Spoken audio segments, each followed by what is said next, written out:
Rhys Ellis is a British fashion designer who is known for blurring the lines between waste and beauty through the detailed crafts and organic shapes in wearables. His mission is to bridge the gap between past, present, and future using the combination of traditional handwork and modern technology, and also to create environmental awareness through intrigue and emotion. This is what makes Riss different from other designers because there is a bigger goal and purpose he is pursuing through this medium. For example, alongside his Two Stones One Bird collection in 2018, he partnered with Big Blue Ocean Cleanup and Coral Guardian to ensure that the designs he created raise awareness to environmental issues. So I am very intrigued and excited today to converse with Riz about sustainable fashion and the new age luxury. Thanks so much, Riz, for hopping on the call. No, thank you. Thank you for asking me. It's great to have a chat about what's going on, for sure. So nice to have you. Why don't you tell us about your background? So, I went to university to study fashion design. I didn't have a clue what went into fashion design at the time. I thought I knew everything, and I failed my first year. So from that, I was a kind of a bit of a lost soul. Still, kind of wanted to be in that kind of arts fashion world, but it wasn't really clicking for me the way things were taught at university. So through a conversation with one of the tutors, I managed to get to Milan, which I continued studying fashion design there, but I had an interaction with architects, product developers, interior designers, so a kind of accumulation of different types of designers in different areas. And that's when the kind of light bulb came on, and there was actually some kind of interest and some kind of motivation and kind of ideas were forming from there. And from there, I managed to get an internship training as a tailor, and that kind of developed. And then I worked for Iris van Herpen in Amsterdam and Paris, and then I've came back and I've decided to start on my own now under my own brand, Rhys Ellis. Then, how did you come to having passion in the environment? So from school, I've always been interested in unconventional materials. So kind of like working with hand, kind of manipulating what you see. And there was coffee capsules that I came across in Milan, and I was working with these materials, seeing what can I do. And then researching more into it, I was actually seeing the kind of waste it was creating, and then looking more and more how that kind of journey from the capsule getting to me, and then the capsule, if it wasn't getting intervened by me, what happens to that, and the kind of big impactful destruction that has kind of really shedded a light on the situation. And then you look behind the kind of closed doors of a studio into the fashion, you're seeing the cutting of materials and the way the waste is on the floor, and then how that textiles got to that cut and roux table, and what's happening with them scraps once it's gone. And not only the scraps, what's actually happening to the garment. It could be dead stock. It could just go to someone that doesn't care about it. It's going into bins, so that's landfill or whatnot. So, and then you've got the whole trims that go into the garments. So there was a whole kind of, I was discovering journeys of things, which wasn't a thing. It's something that I was aware of at the time. You kind of think these things magically appear and then magically disappear when you don't want them anymore, which I kind of become aware of, and I really kept on. It was something that was ticking over, and I just put some research into it basically. And yeah, it's kind of got me to this point now where I'm joining with partners, looking at all different elements of waste and how people are intervening to kind of improve that waste, whether that be through textiles, new products, or turning it into an energy. So it's different types of kind of sustainable green products from waste. Nice. Yeah, I think this whole concept is about adding value, right? Waste and beauty seems to be contradictory because obviously large part of what is wasted is considered not beautiful anymore or not having value anymore. So, how are you finding balance in these two contradicting things? So it was looking at brands that are already doing this sustainable luxury or sustainable, going down the sustainable route in terms of the garments they were making. And it's very kind of bland, kind of boring, not really too much of a messaging going on. And it was looking what they were doing, and then looking at the actual materials, they were kind of going down the hemp, organic cottons, and it's still, even though that's not kind of conventional cotton, you choose an organic cotton. I believe that's not good enough either. Like if you have to buy a t-shirt and whatnot, okay, choose the organic cotton, but still that takes such a journey to get there, which is causing an impact. And I believe everyone's going to go on to organic cotton eventually, and then as time goes on, that's going to have a problem itself. So we need to be looking at the waste that's there, the things that's kind of creating, it's in front of us. We can see it, we can see where it's going to go, and intervening, getting kind of a connection with it, reworking it, and developing materials from that.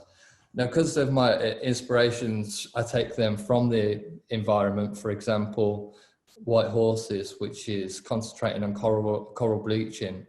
I'm working with materials to develop the visual impact, what we can visually see happening to the corals. So the kind of discoloration, the kind of the bleaching of the corals, where it's kind of basically it's when the sea heats up, it's stressing the corals, which is causing them to lose their color and gradually die. So I'm developing textiles that's going to get this message across.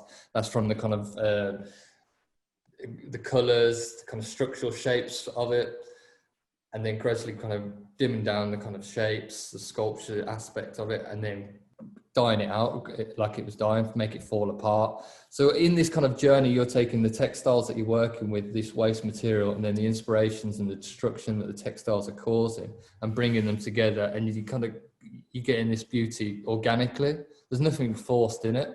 And then the actual kind of shapes of the garments and the silhouettes are then informed by the textiles I'm using and also the inspirations. But everything is focused on that swatch of textile, and working with waste materials has its own beauty.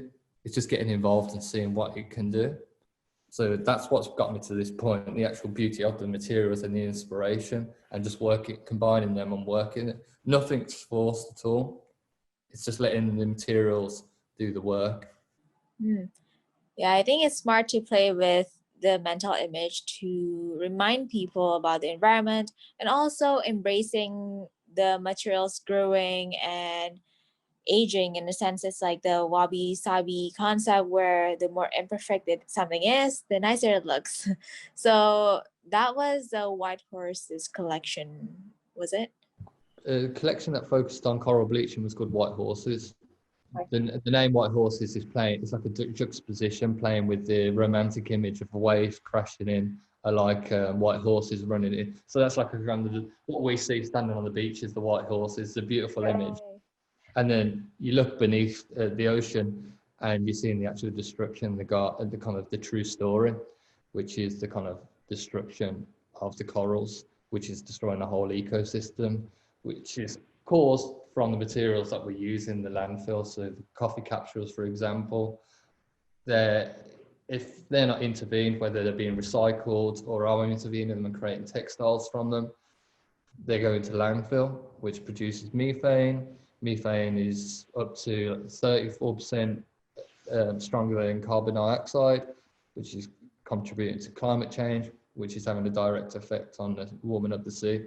So, which is going to the corals, killing the corals. So this whole journey, which is 360, it's all connected, but I believe that people are kind of not understanding what's going on, because we're seeing the white horses, we're seeing the beautiful kind of things that are the truth that is all hidden, and we choose to hide it in our minds as well. We might be conscious, but we kind of leave that out, like someone else is going to sort that for us, which is not the case. We all need to be involved. Right, that's what you said. It's important to do partnership, because not one person can solve all the problems alone.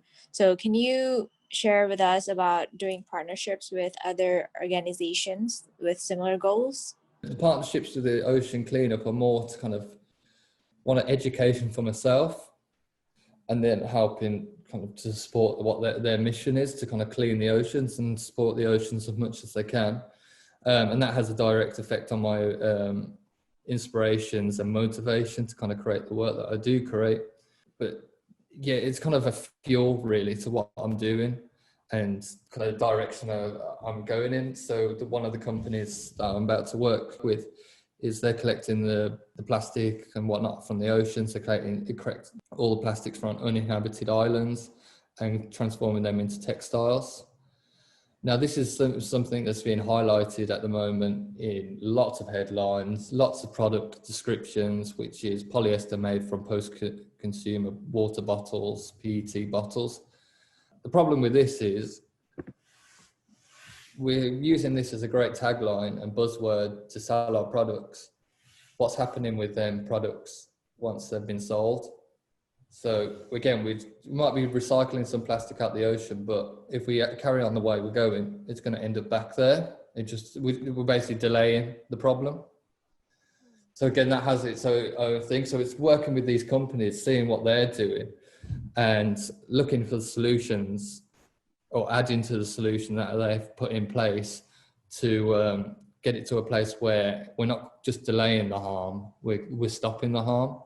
So yeah, it's kind of a more educational and informative thing, the partnership at the moment. So yeah. And I'm assuming this is different to what you said about developing a system with partners to ensure all the elements of waste see a new life. Yeah, so the collections that I've done so far, so White Horses, Two Birds, One Stone, Prediction 4, these partnerships are there for an educational and inspirational purpose.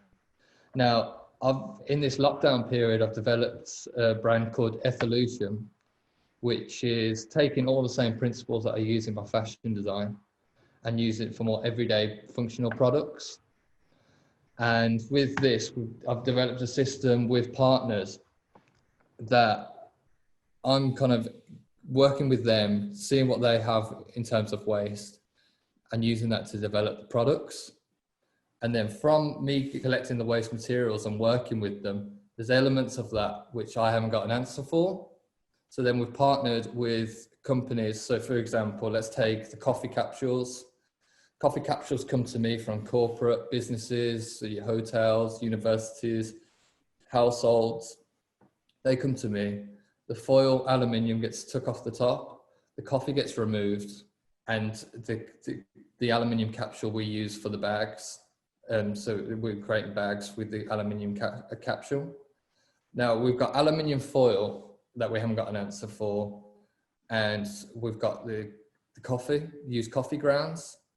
So we've partnered with a company called BioBean, and BioBean focus on taking used coffee grounds and giving them a new life. So they're taking in multiple avenues at the moment. You're creating biofuels and coffee logs. So coffee is really hot, like high calorie. So it heats 20% hotter than wood. So they're creating coffee logs to replace the wood and also the coal. So the carbon footprint of coal. So using used coffee grounds to create like a sustainable alternative to wood and coal. And then they're also extracting flavors and tastes and aromas out of the coffee to kind of put into other products, so like ice creams or different types of product. So that's got an answer now. Before I got the capsules, they weren't able to do anything with the coffee capsules because if you put them into one machine, you get an accumulation of plastics, aluminium and coffee all together. You got a big mess. So because I've got you've got the step from the consumer to me, the removal of the coffee and the separation of all the elements, they get a pure coffee ground that they can work with. So that's that partnership. So that goes full circle, everything's getting used and nothing's ending up in landfill. Now, the other one is companies that work with leather, so automotive companies, people that make car seats, people that do retail kind of furnitures, sofas, and work with leather materials. You get about 40 to 80% waste of a hide due to its shape and the patterns they use. So what we're doing now, we're going to them, we're seeing their process and taking all the elements of waste, whether it be fabric, leather, introducing that to us, and we're working out ways we can use every piece of that leather to put into a product. So there's two waste products that we're combining to give a whole new life. So yeah, that's two examples of what we're working with at the moment. Also trying to work on a solution for the packaging. We're not going to use any virgin packaging. So we're looking for a partner at the moment, but at the moment we're just reaching out to kind of the local community, receiving all their packaging, rebranding it here using machinery, and then that packaging's getting used as well. Protective bags to protect all the products that we sell. It's used coffee bean bags, which have been cut down to size dimensions and sewn that they can be used again to protect the products that we put them in. So there's not one bit of waste there's no virgin raw materials that we used. We've used other people's waste. And if we accumulate any waste, we have an answer for that waste with another partner. So both sides, we have partners to support like the system to ensure nothing's going into landfill or producing any waste or harm. Is a collective effort. 100%. It's just finding people that are like-minded. This is the first step towards, that's why I put it under a completely different brand. It's called Evolution. Rhys Ellis is a separate thing, same principles, but separate things. Mine's more impulsive, it's storytelling, it's messaging.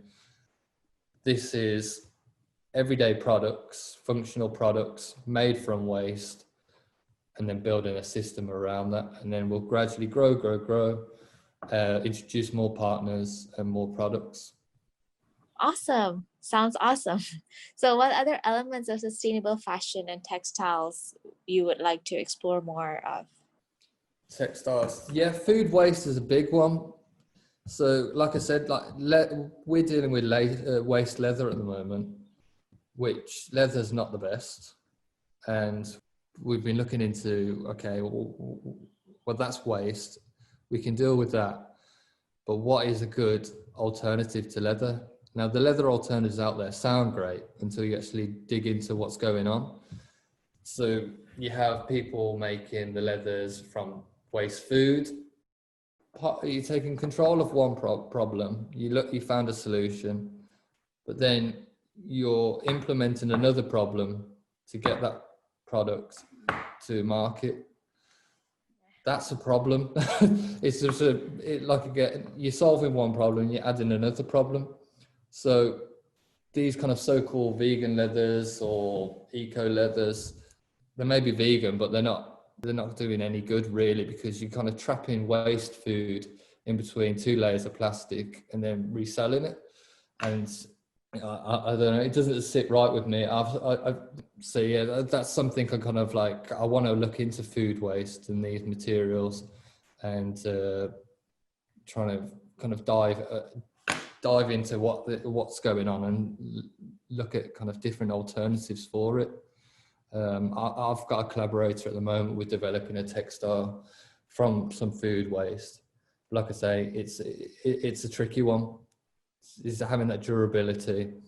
So it's a long-lasting product. It's hard because the biomaterials are not there yet. So it's kind of a bit of a journey of discovery.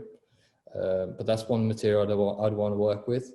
Also 3D printing, I've already started working in it, but developing that further so it can be more of an everyday functional, seamless product. So yeah, they're two kind of materials I'd want to work with. Well, technologies, 3D with waste materials, and then food waste. Yeah. I think it's gonna take some time to get there, but I mean, it's a great window to explore. Yeah, definitely. Yeah, I think even with the current times as well, it's going to come more into fruition with the kind of pressures of environmental issues and the kind of message getting across a bit more. Right. I think the problem we're going to have though is the kind of greenwashing side of things. People saying they're doing things when they're not actually actioning them words. But I think that's going to be coming more and more to the forefront. And I think it's getting through to people and kind of consumers, and people are not as much as the kind of need to know just yet, and kind of reaching them people and feeding them the knowledge so they're informed, not to kind of like fall for the headlines, and actually dig a bit deeper into the actual products and the materials and the journey in which that's taken to get there. The problem that we've got at the moment is designers are very stuck in the ways with the traditional process. And the kind of protocols and the way of designing, kind of all about that kind of hype, fad, a trend and kind of that moment. So say if you're going to look at the fashion shows and keeping that interest and that hype going, that I think that needs to be kind of put in the past now, and more of a focus needs to go into the design of textiles, the design of experience, and the design of a system. So in some ways, this should be the most creative time, because we've got to design a whole new infrastructure to kind of to design from. So everything that's already existing needs to be basically bulldozed and knocked out the way and rebuilt. And that's when the creativity comes in. So you're creating a kind of a system. So say, first, let's focus on this swatch of fabric. Let's design this swatch of fabric and be happy with that swatch of fabric. And then from there, let the design be informed from that swatch of fabric. Because I think every silhouette's been done now. Like, you know, if you want to kind of break boundaries, if you want to break boundaries in design, it's not going to be your silhouette unless you want to go to the point of ridiculousness, if that's the word, and just it doesn't look, it's not functional, it doesn't work, it's more of an expression. Okay, maybe you could get there through silhouette, but that's not an ideal kind of everyday thing. So we need to focus on the designing the textiles, the experience that you kind of, through communication, interacting with the garments, the people wearing the garments, the information, education, and also the actual the model or the strategy or system in place to actually get that garment to the end, from the textile to the end consumer. Partners is kind of something that's going to be huge now. So you're looking who are like-minded kind of partners that we can join up with to create like a healthy ecosystem. So say we're creating waste from here, so I'm cutting fabric. What are we doing with this fabric, and how's that going to see a new life in a different sustainable form? So you got to reach out to these partners and see what they're doing and how that can work for you, and how you can combine together, collaborate, share thoughts, and elevate that waste. So I think that's like a really kind of creative thing that people need to be focusing on. Great. So now about this new age luxury, right? I think what people perceive as luxurious has changed over the years, not only in fashion, but also in other aspects in design. So we can go back to like the Victorian era, where everyone thinks the bigger, the more luxurious, the more intricate, the better, to now where everyone seems to be thinking the simpler, the better, or like the more controversial something is, the more luxurious it is. So, how do you see the idea of luxury changing moving forward? I think transparency is a huge one that comes with luxury, letting people peek behind the kind of the shut door, the kind of elimination of smoke and mirrors, a bit of rawness in terms of don't glitz and kind of cleanse everything. Let people know what's going on, because I think the truth is going to be a luxury, because that's something we haven't got at the moment. I think it's going to be play a huge factor. I think if people are kind of doing things the right way, and then they have some truth to tell, I think that's going to kind of really create like a whole realm of new luxury. Experience is another one. There's so much scope for different types of interactions and experience. The whole fashion show, putting all the money, all the waste, all the time, all the stress into in 15-minute show is just ridiculous. And I think the only thing fueling that is ego. That's the only thing that fueling that at the moment, because we can be creating just as good experience, even better, and innovating that. So it's the way people are interacting with the garments. It shouldn't be about now who's going to the shows. It shouldn't be about that. We're in a time now where we should be seeing new things. We've got all the tools. There's new innovative technologies coming out at the time. Everything's there. We need to have the finger on the pulse and developing things that is not about the people coming to look at and all the ego surrounds the fashion show. It should be a moment in time where people are coming, interacting, learning, educating, and building a new future. Because we're here now, we're kind of like we've got a time now to pioneer what direction we're going in, and kind of these like fancy headlines and stuff aren't going to get us very far. It needs to be like a solid foundation in place with an end result, which is actually spreading the message and some awareness at the end.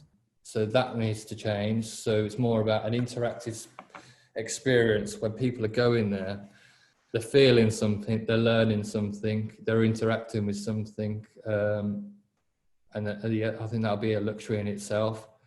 So yeah, there's a few different directions, but everything at the moment that's luxury, I don't feel like it is at all. I think we're going to discover a whole new realm of things.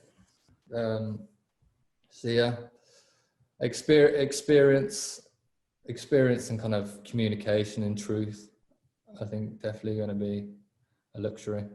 Because you can do it if you're designing a strategy for your team or a system, and your team is kind of there and they're with you and they're all on they've got the same fuel, that same motivation. And then you're basically taking what you're doing daily in your team, in your design process, in the garments you can make, and you could literally just take a visual documentation of that and then show that to the end viewer, the audience, consumer. That's the luxury of seeing what they're getting. Not doing one thing, jazzing it up, cleansing it, making it look all fancy, taking all the kind of realness out of it, and then it's going to the consumer. Like that, all the luxury ended in the middle there when you tried to intervene and ruin it. And to make it, elevate it a bit more. If it went from there to there, because the start of the journey is okay and pure, I think that the luxury is that traveling from journey of the garment, journey of textiles, to who's wearing the garments, who's carrying the bag. Yeah, that's a luxury. Nice. Yeah, thank you so much for reminding us that it's not about changing a brand specifically, but it is about changing the whole system and to create one that is collaborative in its nature, so we can be like, oh, I don't need this, so you can take it, or you don't need that, and I can take it to use in my own work. Yeah, it's basically knocking down everything that was currently there and rebuild, isn't it? That needs to start at the top. That means whether we're talking about established brands, that means the creative director needs to wake up or be replaced to someone that actually cares and is conscious, because that top person, it will filter down into the team. Everyone have the same motivation, the same direction. They're helping, they're finding solutions, they're creating magic in terms of the garments from the textiles they're creating. And then the actual experience then with the end consumer, that kind of like document what you're doing, showing it purely to a customer. That's that luxury, that's that kind of transparency. Or be creative with the in-between and that interaction between the two. Not a fashion show when they're going to walk down there and then a load of headlines after that's talking about nothing. A pure interaction experience, something that feels, you can get a feeling from it. Yeah, and again, if we want to make some changes, established brands need to be sharing what they're doing. So if they're doing things the right way, they need to be showing how they're doing it the right way. I don't mean writing it. I mean showing. If they've got partners, they need to be showing who their partners are. They need to show what their partners need to be showing what they're doing. And then in turn, another established house is seeing what they're doing, and they're going to develop, let's call it design. They're going to be designing their own system. So systems are being designed, not only closed, but innovative systems that are solving problems and creating a new direction in terms of design. Yeah, that's the way it needs to go. Yeah, I think with this getting out there, we hope to inspire and attract more and more people who think the same way, to hopefully make this change together. So thank you so much, Rhys, for your time, and really appreciate your sharing here today. Yeah, thank you so much, man. It's been great. Thank you. Nice talking to you too. Thank you.